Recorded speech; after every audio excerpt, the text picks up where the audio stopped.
Founded in 1793, Toronto is the largest city in Canada and the fourth largest city in North America. A dynamic and culturally diverse metropolis with both charming neighborhoods and soaring skyscrapers. Almost 25% of Canadians live within 160 kilometers or 99 miles of this city. There's no other place like Toronto, there's no place like home.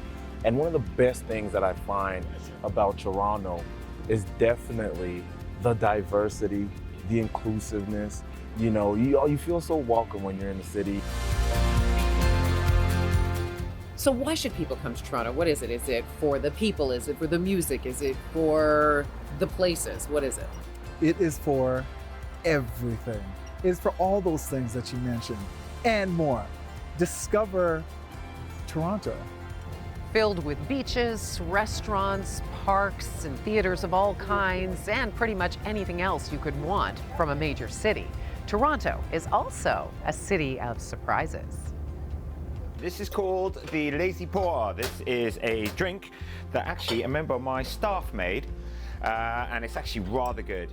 They ask me where to go, and I tell them these bars, and they're like, yeah, seriously, you got to go and check these places out. There are some really great ones.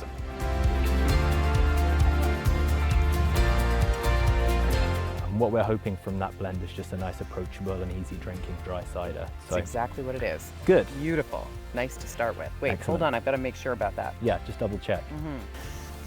Yes. In Toronto with the legendary Alvin Young. Let me try that again. See, you can't have me, and I haven't even been drinking. Maybe that's the problem. Get a Vietnamese beer. Get the Vietnamese beer. Oh, and I lost my napkin. Oh my God. This is a time for urban exploration and uncovering those surprises.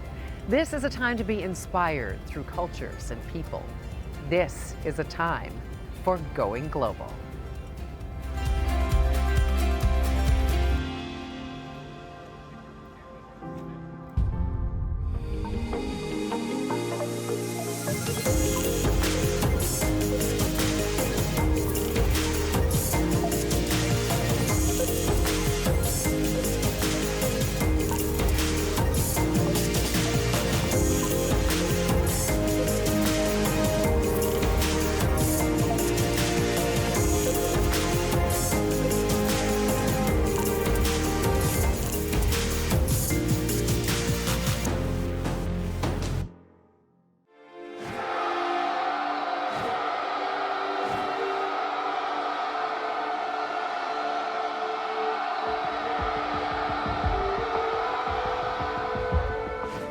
Toronto is a sports city. It's one of the few cities in North America that has teams in 4 sports. We're talking football, hockey, basketball, and of course, baseball.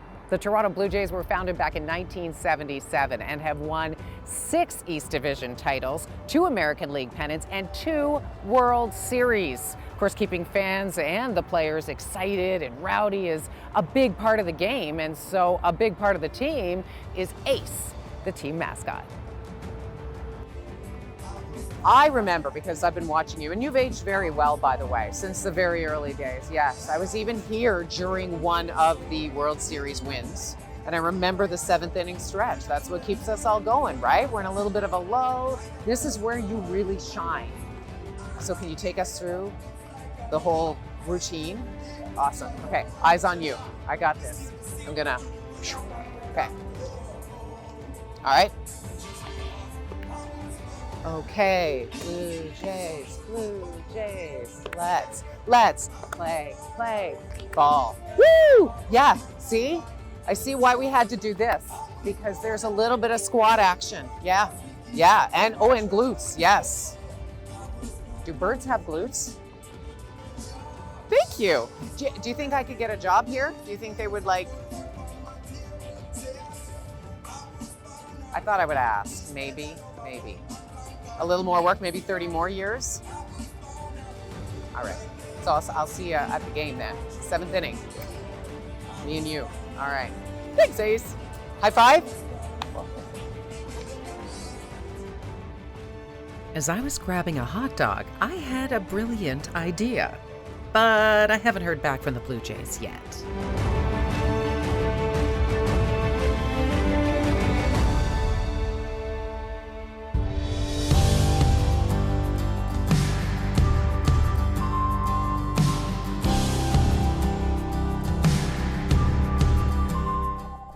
The Toronto Argonauts are known for being the oldest professional football team in North America. We are thrilled to claim you as our own, but you know, for some may not know that you are a Torontonian by choice. You came here to play and you stayed. So why? Is this something that you always knew from the time you got here, or was there this turning point, this moment when you realized Toronto was home? Complete transparency. Yeah. Right? I actually got this saying from another person. Okay. American by birth, but Canadian by choice. Love it. And consistent with that, great friend of mine used to say that, and I was like, wow, that's me. It's yes. you. You gotta appropriate that. And the crazy thing though is people celebrate me because of it.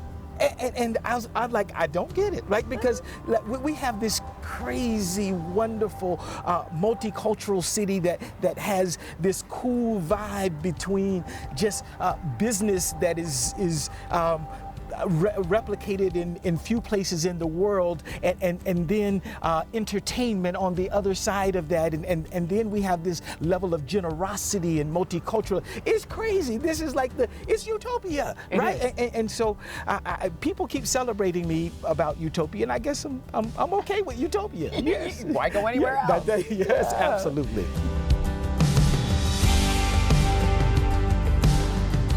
So was there a point, you know, when you were here, was it sometime into your time in Toronto when you realized that this is where you have to stay? Well, it experience? didn't take very long at all. I called my mom and I says, Mom, you won't believe this place. Their stores open and it's 10:30 at night, right? and you know, both I got my shopping from my mom, so we both can appreciate this, but just the whole idea, the whole experience was so new and so fresh and so welcoming. I grew up in a small town, Dunedin, Florida, actually, where the Blue Jays train, right? So this is poetic justice, and you know, as a part of that, just really took a hold of all the city has to offer. I love my hometown, right? And I think maybe I come from the two best places on the planet. You know, what's so magical about Toronto? Well, and when we speak to the energy of it, right? It is ever present, if you will, right? Because it's at, you know, we have the Yonge and Bloor, right? That's where the subway line goes, and there's magic at Yonge and Bloor, right? But there may be even more magic at Yonge and Dundas and the Yonge and Dundas Square. And so as we look at Yonge Street and we go straight, you know, right up the street, it goes, it's the longest continuous street on the planet, I think. That's what they say, that has the same name, right? Yes. And so as you move through these transitions there, from the bottom being down at Lakeshore, the Yonge Street has this tremendous vibe that says there's something for everybody. It is emblematic of our city itself, right? Because in our city, there is a place for everybody. And on Yonge Street, you can find that place. Lots more to explore, but on Yonge Street, you can find a place for everybody. That is absolutely true, yes. Yeah.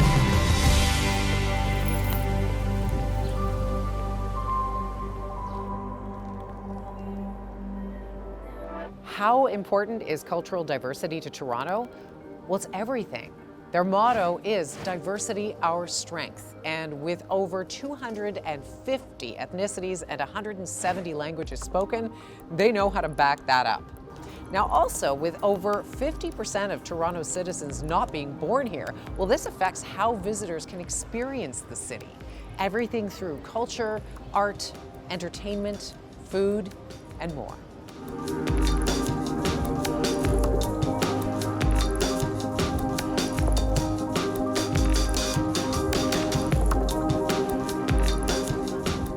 Cafe Diplomatico was founded in 1968, and it's a place where for the past few decades, the local Italian community has gathered over coffee and biscotti and gelato and a local game. It's a great place to hang out, to people watch and relax, and also they can boast having one of the city's earliest patios. Also, a word to the wise for us muggles. Ordering a cappuccino after lunch? So not cool.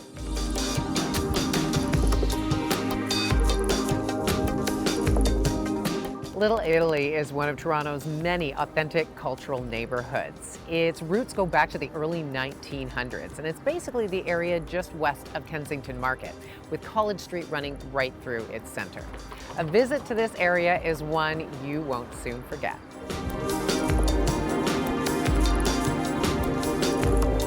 Thank you very much. You're very welcome. That's great. I'm hanging out here on an area of the Danforth in East Toronto called Greek Town. Now, it's one of the largest Greek communities in North America, and it also happens to be one of the most cosmopolitan areas in Toronto.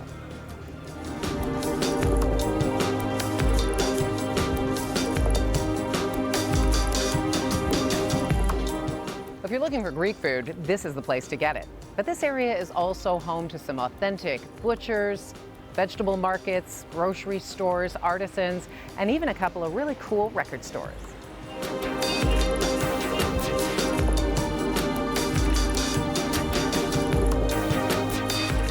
Well, today it's Greek Town, but on any given day, you can visit Little Italy, Little India, Portugal. The cultural neighborhoods abound in Toronto. They're easy to find, and they really deliver on culture and food.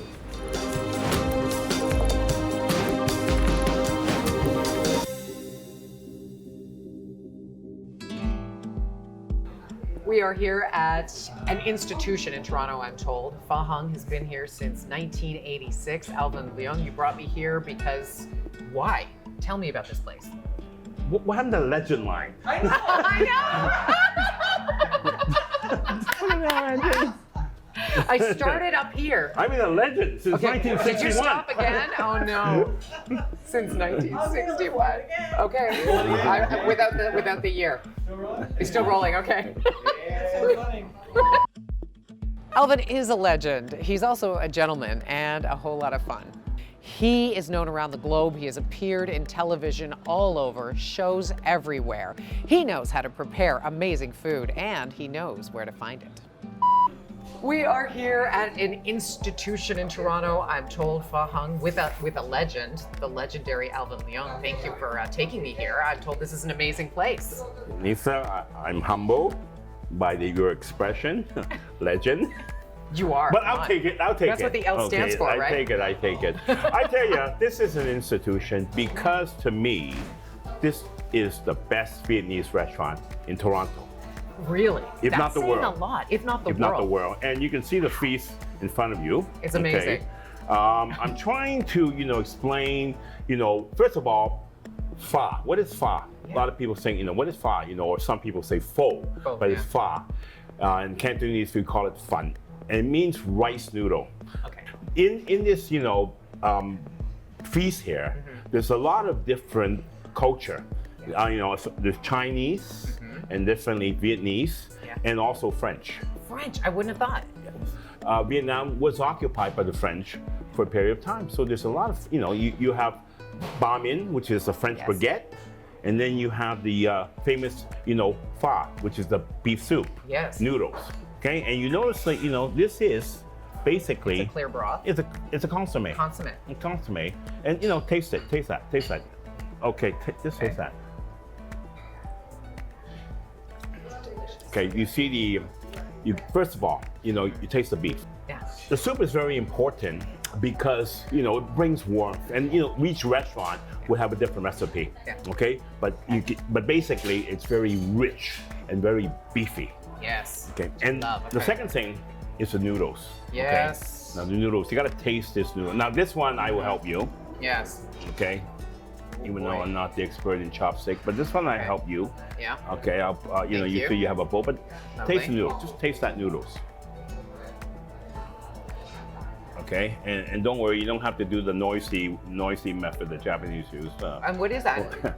Well, It's the noisy method. the Now you noisy have to method, you know, do it. we don't do it, but the Japanese do. You know, we kind of go on. I'm a slurper. Let's do it. Drawn home, always drawn home, always. Now, this is a dry rice noodle. It's not fresh. It has to be dried. Okay, and sometimes in Vietnam, I've seen them dry it on the field, from the sun. Yeah. So, what happens is when you dry the noodle, you make the rice noodle. When you dry it, it condenses the flavor and also the texture. You get this nice firm texture. So Yeah, it's beautiful. this is like a art of flavors and texture. And amongst that, you got different forms of beef. You got the raw beef. Yeah. You got the beef biscuits right so all here. the different kinds of beef. Yeah, different I cuts see of beef. meatballs, yeah. And then you see the beef ball. Yeah. So this is a beef feast. It really is. It's everything in one. Oh my gosh. Okay. Now everything here, because in Vietnam, there's a lot of rice paddy. So a lot of the staple is rice. Yeah. Drawn home, always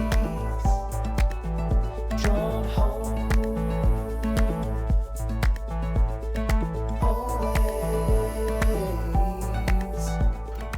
And so, Alvin, let's talk a little more about other places, things. What other things do you like to do in Toronto when you're Well, I here? love Toronto. Yeah.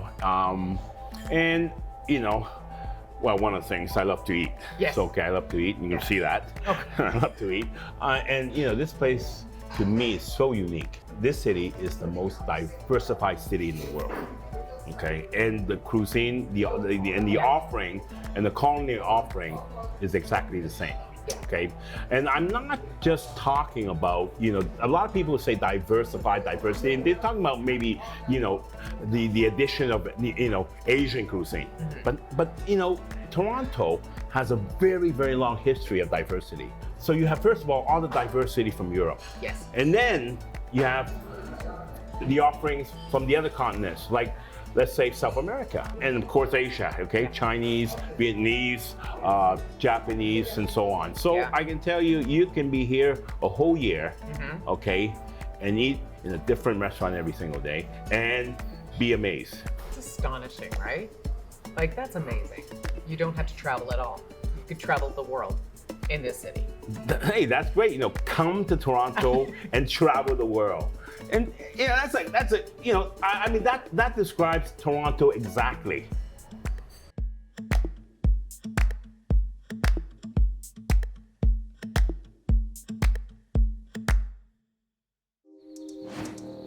After several days of being an urban tourist, it's time to get out of town.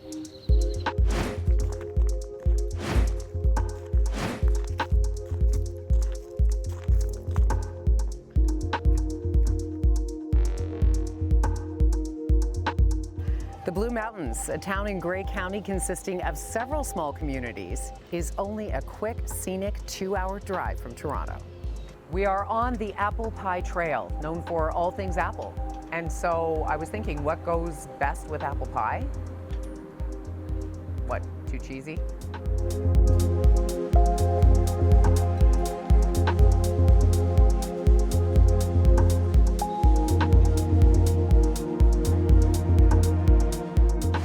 I'm a kid in a candy store or a cheese store. Help me out. Where do I start? So you're on the apple pie trail. So Yeah. we'll start with the apple pie trail. So Perfect. get your cheese. Yeah. So this is a 2-year smoked cheddar, smoked over apple wood, and then aged for 2 years. So it's really got the smoky, lovely, natural flavor. Everything good about cheddar. Would you like to try? Of course I would like to try. Thank you. There you go. Oh my. That is like melt in your mouth. Delicious. Yeah, it's pretty good. Well, I know as I drove in here, you can see this place like a beacon Yeah, from the it's main the first road. thing you see driving in from Culinary, which is great for us. Really easy to spot, nice big parking lot. So we had a lot of people up from the city, particularly Toronto, obviously. We also get some London, Kitchener, and the odd international group will come through. A lot of people staying at Blue Mountain Village will come over for the day. Really tourist friendly, and it's Thornbury. Thornbury's a great little town. Like there's restaurants, there's bakery, there's cheese gallery, there's all kinds of fun stuff. There's the beaches, but we have a really unique location. The building was built in the 30s as an apple storage facility, so it's a really cool old building with lots of old bones and concrete and brickwork everywhere. We've left as much of that alone as we can, have a nice industrial feel to it. And one of the advantages of having the beer making and the cider making both in-house is we have a really robust, what we call the innovation program. So theoretically, the hope is every time somebody comes back again and again, there's always something new to try for cider and beer. Nice. I like that. It's fun. And how much of it goes to local restaurants and bars? We are on tap in every local restaurant in Thornbury save one, and then a number in Collingwood and Meaford, and then less as we go out, but on multiple restaurants, many throughout the province.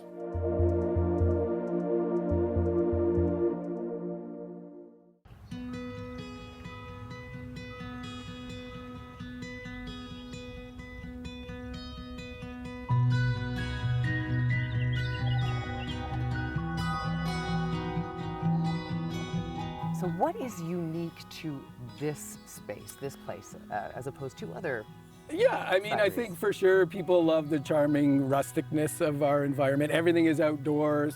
Our barn is one of the oldest barns in the valley. Parts of it are 180 years old, and it looks it, but it adds some nice character.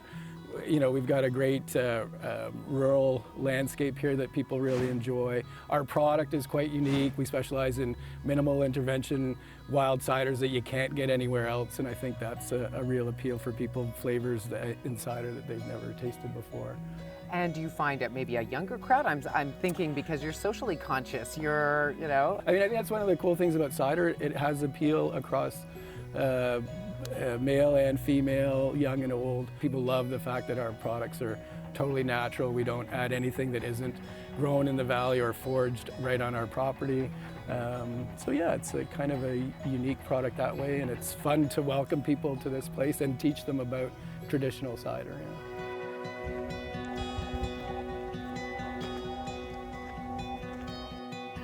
The Blue Mountains have all kinds of beauty all times of the year. Right here, of course, skiing in the winter and these beautiful gondola rides in the summer.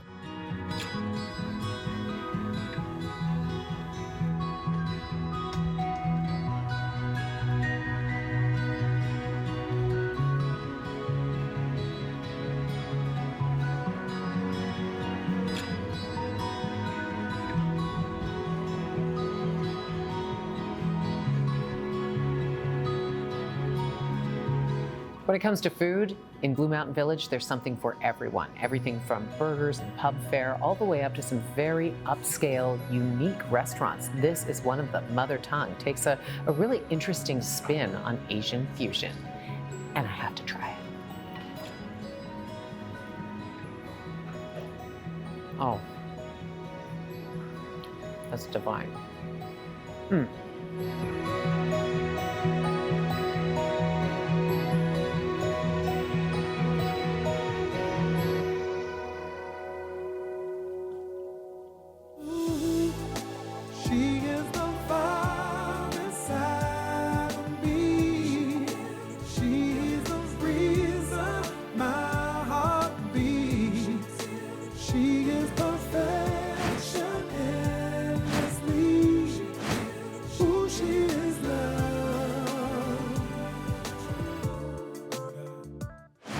Sean Jones, Etobicoke's own, am I right? I was born in Etobicoke General, absolutely. So was I. Oh, I my won't ask goodness. the year, but. Well, you don't need to ask the year, but look, I mean, you were born in Etobicoke, I was born in Etobicoke.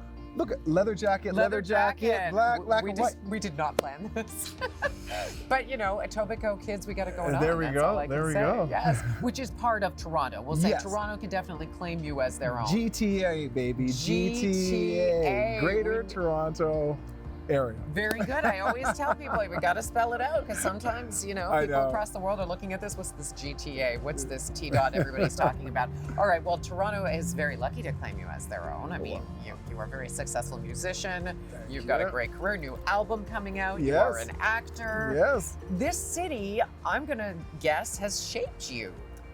Yeah. You know what's interesting is that I actually used to live in Saudi Arabia. So I was born in Etobicoke, but moved to Saudi Arabia when I was 5.5. Wow. And we were one of the only Black families on this Canadian compound that we lived on.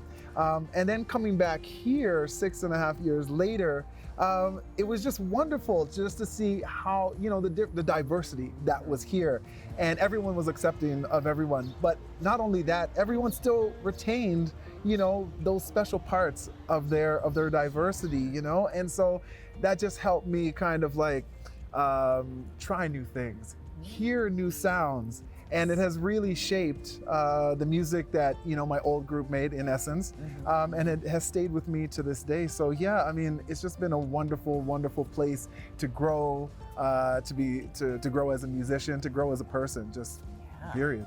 I mean, there is something unique, and that's what I'm getting at here. Is what is it? It's a je ne sais quoi. Is it the diversity? Is it just the vibe? Is it? It's a vibe. Yeah. Honestly, it's a vibe, and. I don't want to get hated on by other folks in different provinces, but there is a vibe here in Toronto.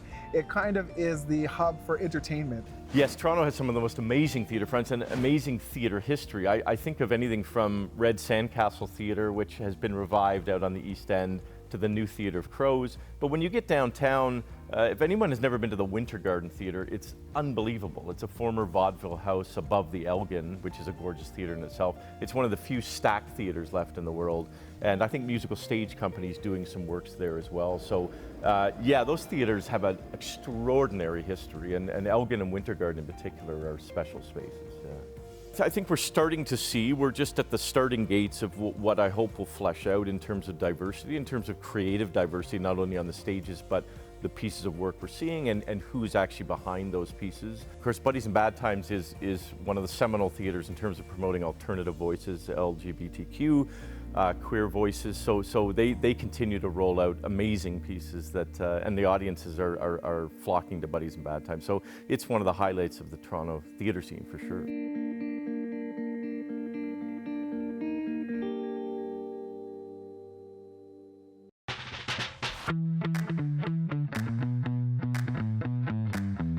There are so many little hidden gems here in Toronto. One of them I am sitting in right now. This is Barber & Co. It's on Ossington.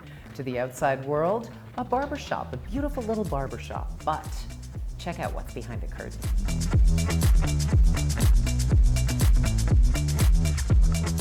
This is, you were saying, the second smallest bar in Canada. I think we're second smallest still. The smallest is in Montreal, they fit 10, but we're 18 seats. And as you can imagine, especially on a Thursday, Friday and Saturday night, it just gets hammered, and I mean packed. I cannot imagine. Well, hammered, yes, in many senses, I would imagine. Yeah, this you could say that. Yeah, and that makes it more exclusive, more desirable. I think it's also reverse psychology. When people can't get in, they're like, "Oh my God, I've got to get in."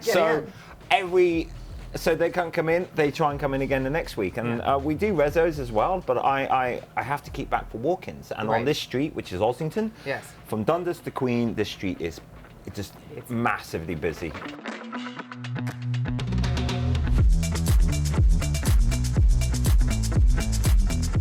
Toronto has an amazing life here if you know what to look for. Yes. What do we look for? Like, let's say you're not from Toronto. You're Just coming go, to visit. First off, I would go to, if you're looking for little shops, go to small boutique shops, find someone there, talk to the staff, because they tend to be a lot friendlier than mass chains, and they will tell you and point you in the right direction. And then, of course, go to a small bar or a small restaurant, talk to the bartender. So my view is, if you can, always try and sit at the bar, right? Always try and sit at the bar, talk to the bartender when you can, when they're not really busy, and they will try and tell you where to go, and then they'll take you on from there.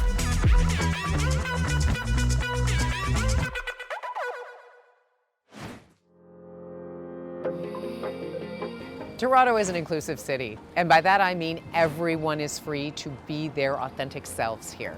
Well, this affects how visitors can experience the city. Everything through culture, art, entertainment, food, and more.